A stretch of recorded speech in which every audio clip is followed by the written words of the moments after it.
On the other side of the screen, a user named Stellanova sent a selfie, clearly fresh from the shower.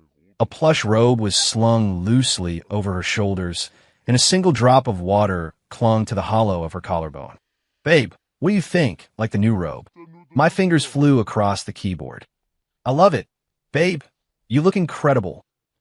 A second later, I switched apps and shot off an urgent email to my boss, Stella Hayes, from my work account. Subject, a 10-point proposal for optimizing departmental KPI standards. She had, after all, read me the riot act in front of the entire team today. The frustration she dished out to Leo Carter, she was going to have to make up for with her sweet online girlfriend, Lily. My name is Leo Carter. I'm 28, 6 feet tall, and a junior manager in the marketing department at Hayes Corporation. But I have a secret. For as long as I can remember, I've been able to switch between my normal self and the form of a little girl. When I'm a little girl, I look about 7 or 8 years old, with my hair in 2 pigtails and skin so pale I look like a porcelain doll. Everyone who sees me wants to pinch my cheeks. I've kept this secret hidden for over 20 years. Besides using it to get out of paying for a bus ticket once or twice, its biggest use has been online dating. It all started about 6 months ago. That day, Stella called me in her office and slammed the quarterly report down on her desk before tearing into me. "Leo, is this really the best your team can do? A 30% drop in engagement, and you're telling me it's due to market headwinds? I think it's a competence issue. I'm docking half of your performance bonus this month. And if you don't have a viable solution by next week, you can pack your bags." I walked out of her office, my fists clenched, a firestorm of anger churning in my gut with nowhere to go. When I got home, I reflexively shifted into my little girl form, hugging a throw pillow and staring blankly while sitting on the living room rug. My phone buzzed. A match notification from a dating app. An account with a picture of a city skyline at night sent a message. "Hey there." I tapped on her profile. It was sparse, just a few landscape shots, all geotagged high-end hotels or sleek office buildings. The profile picture was a glittering cityscape, stylish and sophisticated. On a whim, I typed back, "Hi there, pretty lady." I named this burner profile Lily, with my bio set to 18, college student. In reality, when I change into the little girl, my voice also becomes a sweet, childish treble. But when I text, I try to sound a little more mature so I don't come across as an actual kid. She replied almost instantly, "Your profile says you're in college. Where do you go?" "That's a secret." I typed, adding a winking tongue-out emoji for effect. "What about you? You seem like a big shot." "You could say that." She replied with a smiling emoji. "I'm in corporate management." One thing led to another, and we started hitting it off. Her name was Stella, and she was the CEO of a company. I didn't dare ask which one, afraid I might be playing with fire.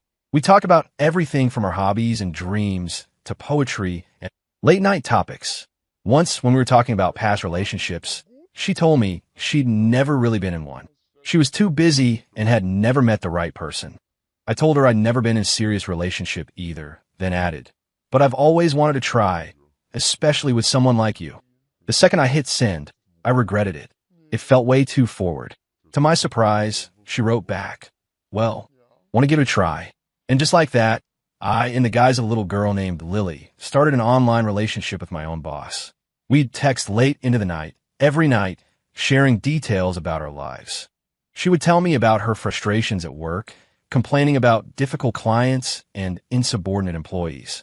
Every time she mentioned her underlings, I couldn't help but wonder if she was talking about me. I'd tell her funny stories about school, all of which were either completely made up or just stories about my coworkers that I'd adapted for myself. After a month of talking, she suddenly sent, "Lily, what if we started calling each other Wifey?" I stared at the screen, my face flushing and my heart hammering in my chest. "Okay, Wifey, perfect, Wifey." Ever since then, our conversations had gotten a lot more intimate. She would send me pictures of herself, sometimes in a power suit in her office, other times in workout gear at the gym. Every single one was breathtakingly beautiful. Stella Hayes was, by any measure, a knockout. Tall, with delicate features, she was the dream girl of every guy in the office. At work, I could only ever admire her from distance. But now, I was looking at her private photos on my phone. The feeling was surreal. One time, she was on a business trip and sent me a picture from her hotel room, wearing a silk nightgown, her collarbones perfectly defined. My eyes were glued to the screen. It took me a full minute to compose myself enough to type back, "Wifey, you're so beautiful. I wish I could just hold you." She sent back a blushing emoji. "When we finally meet, I'll let you hold me as long as you want." Meet? I'd never even considered it. How was I supposed to meet her? As Leo? That would be like announcing, "Hey, I'm your subordinate, and also I've been catfishing you." As Lily? A 7-year-old girl showing up for a date? She'd be horrified. I try to play it off. "Definitely. As soon as I'm on summer break, I'll come find you." She didn't press the issue. "Okay, I'll be waiting." From that day on, I discovered the perfect way to get back at Stella. Whenever she treated me poorly at the office, I'd give her the cold shoulder online. Once, she ripped my proposal apart in front of the whole team, saying I hadn't used my brain. I kept my head down, mentally cursing her out 1,000 times. That night, she sent her usual message, "Wifey, I'm so exhausted today." I replied with a single cold, "Oh." She immediately sensed my mood. "What's wrong? Are you upset?" "No." "Are you mad at me?" "No." She sent a pouting emoji. "What is it? Please just tell me." Seeing her being so careful and tentative, half of my anger melted away, replaced by a strange sense of satisfaction. "I just feel like maybe you don't really care about me." I typed, laying it on thick. "How could I not care about you? You're my baby. But you don't even have time to talk to me, and you didn't even say goodnight." I whined, picking a fight over nothing. The truth was, she'd worked late the night before and had forgotten. "I'm so sorry. That's my fault." She apologized immediately. "I promise, I'll say goodnight every single day from now on. No matter how busy I am, I'll make time for you." "Well, okay, I forgive you." I typed, secretly smiling to myself. The next day at work, the look in Stella's eyes was noticeably softer. She didn't criticize me once during the morning meeting.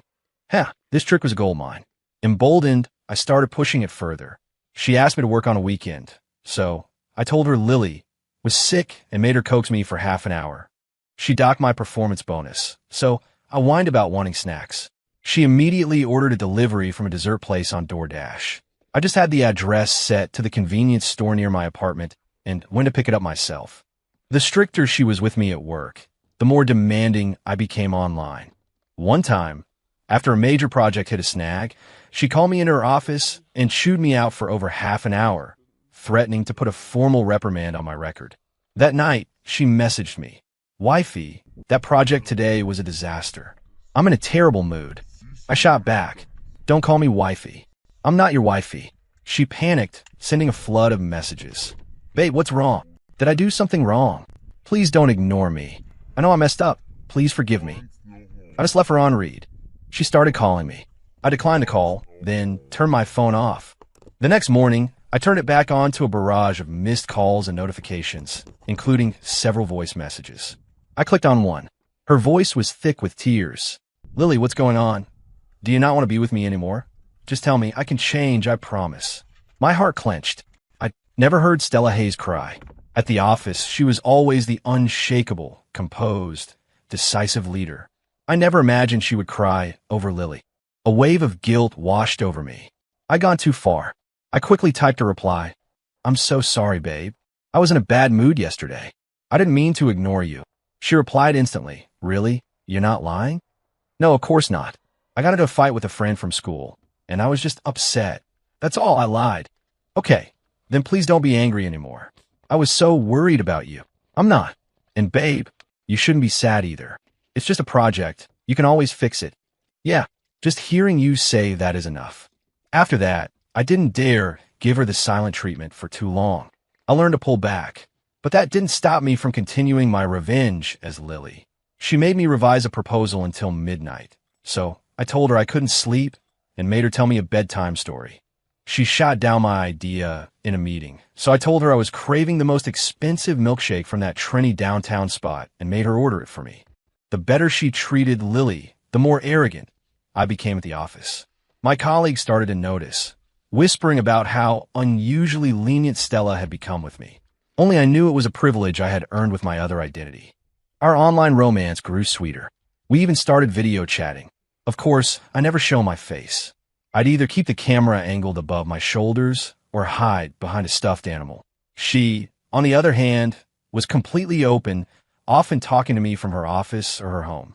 Seeing her on camera, dressed in comfortable loungewear with her hair down, she looked so different. Less of the sharp-edged executive and more of a soft, gentle woman. My heart would be a mess of sweetness and guilt. Sweetness, because I was seeing a side of her no one else did. Guilt, because I was deceiving her the entire time. During one video call, she said suddenly, "Lily, your voice is so sweet. You sound just like a little kid." My stomach dropped. "No way," I said quickly. "I'm a full-grown adult. Thank you very much." "Are you?" she teased. "Then say my name for me." Stealing myself, I tried to deepen my voice as much as I could. "Stella." "Nope, that's not it," she said, shaking her head. "Say it like you usually do when we're texting." I was trapped. I had no choice but to use Lily's high-pitched, childish voice. "Stella." She paused for a second, then a wide smile spread across her face. "So cute. I just want to pinch your cheeks." After the call, I felt a knot of anxiety in my stomach. What if she was getting suspicious? But then I figured she's a CEO. She's way too busy to overthink something like that. Life went on, and I balanced my two identities, Leo and Lily, with ease. By day, I was the subordinate Stella ordered around. By night, I was the girlfriend she spoiled. This double life was exhausting, but I couldn't deny that it was also thrilling. Until the day something went wrong. The office got hit with a last-minute, all-hands-on-deck project. I was so swamped, I didn't even have time for dinner. Stella was there too, hovering over everyone and checking on our progress. "Leo, what's going on with this data set? It doesn't match the previous reports." "Leo, this chart is hideous. Redo it." "Leo, the client is asking for an update. Can you move any faster?" I gritted my teeth and complied, all the while plotting how I would make her pay for it that night. Finally, around 10 p.m., the report was finished. I slumped in my chair, completely drained, wanting nothing more than to go home and collapse. Stella walked over, glanced at my screen, and gave a curt nod. "Good. This will work. Thanks for staying late. Go get some rest." With that, she turned and walked back to her office. I packed up my things and left. I had just got on the subway when my phone buzzed. It was a message from her. "Babe, are you done with work yet? I miss you so much." I stared at the message, all my resentment bubbling back up to the surface. She yells at me all day and then acts all sweet and loving at night. I deliberately waited a few minutes before replying. "Just finished. I'm exhausted." "I'm so sorry, babe," she replied instantly. "Here's a kiss to make it better." "I don't want a kiss. I want you to make it up to me." "And how can I do that?" I paused, a mischievous idea forming. "I want you to wear that silk nightgown and send me a picture." The moment I sent it, I felt a pang of regret. That was definitely crossing a line. To my shock, she replied, "Okay, I'll send it to you when I get home." I froze. She actually agreed. The train pulled into my station, and I walked home in a daze. As soon as I got through the door, I changed into Lily and sat on the couch, waiting for her picture. A few minutes later, my phone buzzed. She had sent the photo. She was wearing the black silk nightgown, her hair still damp as if she'd just showered. She was leaning against her headboard, her eyes hazy and a faint smile on her lips. My heart started racing, and my face felt hot. I had never seen her like this. She was devastatingly sexy. "Do you like it?" she messaged. "I love it." My hands were trembling as I typed. "Good. Then don't you think I deserve a little reward?"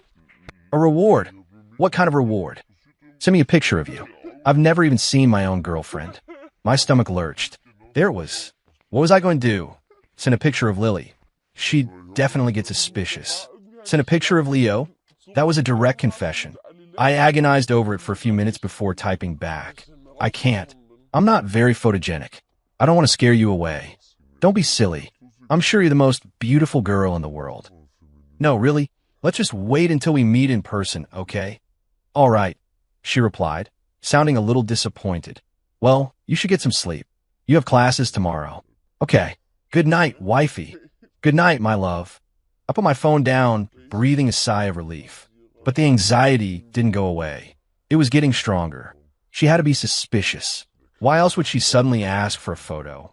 What should I do? Keep lying to her? But the thought of ending things hurt. I knew this relationship was built on a lie from the very beginning, but I had already fallen for her. For the next few days, I was a nervous wreck. At the office, Stella was the same, as always, criticizing when necessary, making me work overtime. But online, she was her usual loving self, texting me every day and telling me she missed me. She never brought up the photo again. I started to think she'd forgotten about it and began to relax. Until that Friday, when everything blew up. It was Stella's birthday. I had wanted to get her a gift for weeks, but I couldn't give it to her as Leo. That would be too weird. So, as Lily, I had a necklace delivered to her office. I'd spent a long time picking it out, and I thought it would look perfect on her. I left the sender information blank, only writing, "From your loving Lily." While I got to work that morning, I saw Stella was wearing a new dress and seemed to be in a great mood. During the team meeting, she even complimented my latest proposal. I felt a secret thrill. She must have received the necklace, and it looked like she loved it. That afternoon, the receptionist called my desk. "Leo, you have a package down here." I was confused. I hadn't ordered anything. I went downstairs to find a beautifully wrapped gift box. I opened it and froze. Inside was a handsome, expensive-looking men's watch. There was also a small card. It read, "For my favorite guy. I hope you love it. Stella." My mind went completely blank. This was, for me. How did she know my address? Did she know? I stood there holding the watch, my hands shaking. Back at my desk, I couldn't focus. My mind was racing. Did she know I was Lily?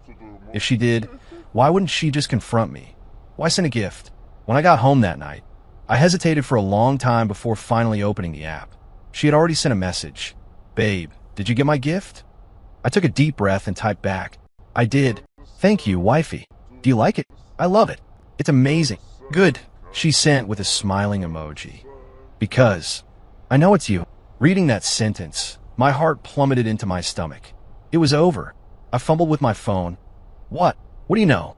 I know that Leo is Lily, and Lily is Leo. I stared at the screen, stunned. She knew. When? When did you figure out?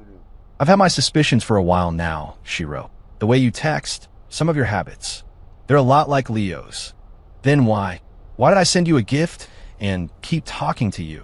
she finished, as if reading my mind. "Yeah, because I like you," she wrote, her words direct and honest. "It doesn't matter if you're Leo or Lily. I like you." I stared at my phone, and a tear rolled down my cheek. I didn't know what to say. Guilt, relief, fear. A tidal wave of emotions washed over me. "I'm sorry." I typed. "What are you sorry for?" "For lying to you for so long." "It's okay," she replied. "To be honest, I kind of enjoyed it." "Enjoyed it? Imagine," she sent with a nodding sticker. "Watching you get all huffy and annoyed at work after I yelled at you, and then seeing you try to get back at me as Lily online. It was actually pretty fun." I was floored. She thought it was fun. I blinked, rereading the message to make sure I hadn't imagined it. "You're not mad?" "Oh, I'm mad," she replied instantly. "I'm mad that you were right here this whole time, and you still felt like you had to pretend to be someone else to talk to me. Then, but mostly, I'm happy," she sent with a smiling face emoji. Finding out you were Lily was actually a huge relief. I was completely lost. This was not how I had imagined this conversation going. "Are you free tomorrow?" she asked suddenly. I think so." "Then let's meet," she typed quickly. "I want to see you, the real you." My heart leaped into my throat. Meet? Who was I supposed to show up as? Leo or Lily, 17? Don't overthink it," she wrote, as if she knew exactly what I was thinking. "Just come in whatever way feels most comfortable for you. I'll be at the Starlight Cafe downtown, 3 o'clock." And with that, she went offline, leaving me no room to argue. I stared at the chat window, my palms sweating. The most comfortable way? Maybe it was time for her to finally meet Lily. The next afternoon, I arrived at the Starlight Cafe, half an hour early. I was wearing a pink dress with my hair in 2 pigtails, a little blush on my cheeks for good measure. I looked every bit the part of a 7-year-old girl. I picked a table by the window and ordered an orange juice. My heart was pounding. I was both nervous and excited. How would she react when she saw me like this? At exactly 3 o'clock, the cafe door opened. Stella walked in. She was wearing a chic white trench coat, her long hair cascading over her shoulders, a gentle smile on her face. She scanned the room, and her eyes quickly landed on me. She paused for a second, then walked over. "Hey there, little one. Are you here all by yourself?" she asked, crouching down, her voice as smooth as honey. I looked up at her face, so close to mine, and my heart beat even faster. "Nope," I said in Lily's sweet, childish voice. "I'm waiting for someone." Her eyes widened slightly, a flicker of surprise crossing her face. "Oh, who are you waiting for?" "I'm waiting for my friend, Stella," I said, deliberately using her name. She froze completely, her mouth hanging slightly open. She was speechless. 18. After a long moment, she seemed to recover, sinking into the chair across from me. "Lily?" she whispered, testing the name. I nodded and broke into a wide grin. "That's me, Wifey." Her face instantly turned bright red. She glanced around nervously and lowered her voice. "Don't call me that. There are people around." Seeing her so flustered, I couldn't help but smile. So the all-powerful CEO had an adorable side too. "But how can you look like this? You're not, Leo." She was still struggling to process it. "I am who I am. I'm not my big brother, Leo," I explained. "I didn't tell you before because I was afraid I'd scare you." "I'm a little scared," she admitted with a wry smile. "But mostly, I am fascinated. Now that you've seen me, do you think it's weird?" I asked, a hint of worry in my voice. She shook her head, then reached out and gently pinched my cheek. "Not weird at all," she said, her gaze incredibly soft. "No matter what you look like, you're still my Lily." My heart felt like it had been struck by something warm and wonderful. We talked for a long time. She listened intently, her expression a mix of awe and amusement. We were right in the middle of a story when her phone rang. She glanced at the caller ID, and her expression immediately soured. She answered, her tone all business. "What? There's another problem with the project. I told you all to double-check everything. How could this happen?" "Fine. I understand. I'm on my way." When she hung up, she looked exhausted, her brow furrowed in frustration. 19. "What's wrong?" I asked. "A project at work went south. We could lose a lot of money." She rubbed her temples. "I have to go back and deal with this." She stood up, ready to leave. Seeing her look so defeated and helpless, an idea sparked in my mind. "Stella," I called out. She turned, looking at me with a questioning gaze. As she watched, I took a deep breath and focused. My body began to change. I grew taller, the pigtails vanished, and the pink dress morphed into a fitted t-shirt and jeans. In a matter of seconds, the 7-year-old girl was gone, replaced by the 28-year-old man, Leo Carter. Stella was stunned. She stood rooted to the spot, her eyes wide, her mouth agape. She looked from me to the empty chair where Lily had been sitting, her mind clearly struggling to catch up. You, she stammered, pointing at me, unable to form a complete sentence. I stood up and walked over to her. "Stella, e." Before I could finish, she suddenly threw her arms around me. She held on tight, so tight it felt like she was trying to merge our bodies into one. I could feel her trembling. "You jerk," she whispered, her voice thick with emotion. "You lied to me for so long, and then you lied to me again just now. I am sorry," I said softly, gently rubbing her back, overwhelmed with guilt. 20. Just when I thought she was going to keep scolding me, she pulled her head back. Her eyes were red and watery, but they held a fierce determination I had never seen before. Before I could react, she stood on her toes and kissed me. It was a demanding kiss, tinged with a hint of punishment, but overflowing with long-suppressed emotion. I was completely shocked, my mind a total blank. People around us were staring, whispering, but I didn't care. I could feel her trembling, her insecurity, and the vulnerability hidden beneath her powerful exterior. My heart melted. I wrapped my arms around her, holding her close, and kissed her back. I don't know how long we stood there before we finally broke apart. Her cheeks were flushed, her breathing was ragged, and her eyes were still glistening with unshed tears. "Stella." I started, my throat dry. "Don't call me Stella," she interrupted, looking at me with unwavering intensity. "Call me by my first name. It's Valerie." "Valerie," I said, the name feeling unfamiliar on my tongue. She smiled, and it was like a rainbow after a storm, bright and beautiful. 21. "The project," I said. I'll go back with you and help. She nodded and took my hand. Her hand was soft and cool. I squeezed it tightly, making a silent vow. No matter what happened from now on, I would be by her side, as Leo and as Lily. When we walked back in the office, everyone froze. They stared as Valerie walked in, holding my hand, their mouths hanging open. "Ms. Hayes, what is this?" her assistant asked timidly. Valerie glanced at me, then turned to her assistant. "It's nothing. I'd just like to introduce you all to Leo. He's my boyfriend." The entire office fell silent. Every eye was on me, a mix of shock, confusion, and envy. I could feel their stares like tiny needles, but I didn't care, because I knew the woman standing next to me was truly mine. 22. We tackled the project problem together. It was tough, but we worked in perfect sync. She made the decisions, and I executed them, just like we always had. But it was different now. There was something new in our gazes, the unspoken understanding and tenderness of two people in love. We worked late into the night until we were the only two left in the office. She leaned back in her chair, closing her eyes in exhaustion. I walked over and gently draped my jacket over her shoulders. "Tired?" She opened her eyes and smiled at me. "A little. Let's go home." "Okay." We left the office and stepped out into the deep night. The moonlight spilled onto the pavement, stretching our shadows long behind us.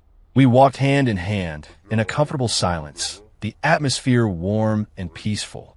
"Leo," she said suddenly, "from now on, you're not allowed to give me the cold shoulder as Lily anymore." "Okay," I mumbled, scratching my head in embarrassment. "However," she added, a playful smile on her face, "Lily is really cute. You can turn into her for me every now and then." I paused, then broke into a grin. "Okay, if that's what you want. Well, how about you change for me now?" she asked, her eyes full of anticipation. I glanced around. The street was empty. I focused, and in a few seconds, I was back in my little girl form. "Ah, so adorable," she cooed, crouching down to pinch my cheeks. "From now on, if we ever fight, you have to change into Lily to make up with me. Then you have to promise not to yell at me at work anymore," I countered, seizing the opportunity. "That depends on your performance," she said with a laugh. "Well then, Wifey, can we go home now?" I asked in Lily's sweetest voice. Her face flushed, and she scooped me up into her arms. "Let's go. Home we go." Under the moonlight, she carried me down the street. I leaned against her, breathing in the faint scent of her perfume, my heart full and warm. Getting caught wasn't so bad after all. At least now, I didn't have to hide anymore. I could love her with every part of who I was. After that, people at the office started noticing some strange things. Sometimes, Ms. Hayes would be seen smiling and talking to herself. Other times, she would call Leo into her office, and a few minutes later, they would hear what sounded like a little girl's laughter coming from inside. Everyone thought it was odd, but no one dared to ask. Only the two of us knew our little secret. Once, at a department dinner, after a few drinks, our colleagues started teasing us, asking how we got together. Valerie just glanced at me and smiled. "That's a secret." I smiled too and raised my glass. To secrets. Some secrets are best kept that way. Ever since we went public, the number of men hitting on Valerie seemed to multiply. Business partners who used to keep a respectful distance were now constantly asking her out for dinner under the guise of talking business. One time, a new intern had the nerve to give her a coffee right in front of me, blushing as he asked her to a movie. I watched as Valerie politely but firmly turned him down, and a possessive fire I didn't know I had ignited within me. The next day, Valerie said she had to attend an industry summit and wanted me to go with her. Before we left, I secretly changed into Lily and tugged on the hem of her blazer. "Mommy, where are we going?" Valerie froze for a second, then caught on, a smile playing on her lips as she ruffled my hair. "I'm taking you to meet some of my work friends." A few colleagues walking by stared, probably wondering when their hard-nosed boss had developed such a gentle maternal side. The summit was packed, a sea of fancy suits and cocktail dresses. A man in a slick designer suit made a beeline for Valerie, his eyes glued to her. "Valerie, long time no see. You look more beautiful every time I see you." "You're too kind, Mr. Davidson," Valerie replied coolly. "I was wondering if you were free for dinner tonight," he pressed. Before Valerie could answer, I wrapped my arms around her leg and looked up with wide, innocent eyes. Mommy, who is this man? Is he trying to steal you? The man's smile froze on his face. He looked down at me, completely flustered. Valerie stifled a laugh, bending down to pick me up. This is just one of Mommy's colleagues, sweetie. Don't be silly. Then she turned back to him. I'm so sorry, Mr. Davidson, but I have to take care of my daughter. You'll have to excuse us. As she carried me away, I shot a triumphant V for victory sign over her shoulder at the stunned man. For the rest of the summit, anytime a man approached her, I would call her Mommy and drop lines like, Daddy's gonna be so mad if he finds out. Every single one of them backed off. On the way home, Valerie finally put me down and poked my forehead. You, my dear, are a little green-eyed monster. I changed back into Leo and shrugged. I can't help it if they're all staring at you. What? Are you afraid someone's going to steal me away? She teased, raising an eyebrow. Of course I am, I said seriously. You're mine. She smiled and took my hand. Don't worry, I'm not going anywhere. After that, I made a habit of accompanying her on outings as Lily. When we went shopping, I'd hold her hand and call her Mommy at the top of my lungs. When we went to the movies, I'd sit on her lap and glare at any man who tried to sit too close. Once, a guy in the row behind us kept trying to chat her up. I turned around and said in my most angelic voice, Mister, if you keep talking to my mommy, I'm going to call my daddy to come beat you up. My daddy is a superhero. The man shut up instantly and didn't make a peep for the rest of the movie. Valerie's shoulders shook with silent laughter. After the movie, she ruffled my hair and said, That trick of yours is surprisingly effective. Of course it is, I said smugly. I'm a genius. But at home, it was a completely different story. The moment the front door closed, I'd either change back to Leo or stay as Lily, but the mommy routine would stop. If I was in my girl form, she would scoop me up and carry me to the bed, her eyes filled with that familiar, tender, and slightly possessive look. You were very good at the summit today, she'd say, looking down at me. You deserve a reward. What kind of reward? I'd ask, blinking innocently. Me, she'd whisper, before leaning down to kiss me. We would tumble onto the bed, calling each other Wifey. Babe, the way that Davidson guy was looking at you today, I really wanted to punch him. Then why didn't you? She'd ask with a laugh. I didn't want to scare you. You idiot, she'd say, pinching my cheek. You never have to pretend in front of me. We'd talk about work, about projects and problems, and I'd give her my input. We'd also talk about nothing at all. What to eat for dinner tomorrow, where to go on the weekend. Sometimes, I'd change back into Lily and curl up in her arms while she read me a story. Her voice was so gentle, like a feather brushing against my heart. Wifey, you're the best storyteller. Of course I am. I'm your wifey, after all. Once we were watching a horror movie, and during a jump scare, I instinctively changed into Lily and dove into her arms.